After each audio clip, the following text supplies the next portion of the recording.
simula ng middle of last year, nag-expand na po kami ng ating pambansang pabahay para sa Filipino program. Matatandaan nyo, nagsimula ating programa na nagko-concentrate tayo on vertical.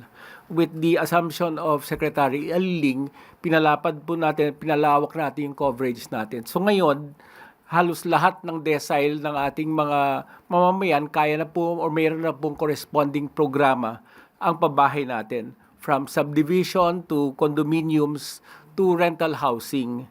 Sinimulan din po natin o ni-revive po natin ang ating community mortgage program at pinalawak po natin yan simula noong July. At ngayon, meron na po tayong tinatarget na over 6,000 beneficiaries over 36 projects. Ang ating isa pang miyembro ng ating shelter cluster, ang Pag-ibig Fund, ay nag-adapt ng mga numerous program kung saan ibinaba po natin ang mga ating interest rates for socialized housing as well as economic housing.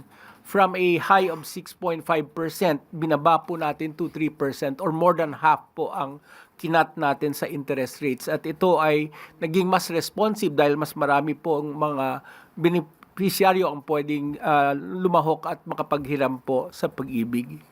Gusto rin po namin ibalita na sa instruction ng ating Pangulo at sa instruction ng ating kalihim, ni-streamline po namin ang proseso namin sa DSUD para maging mas responsive tayo sa pag-issue ng permit at licenses. Ito po ay alinsunod din sa instruction nating kalihim na magkaroon ng zero backlog program para lahat ng actionable items ay magawa ng mas mabilis.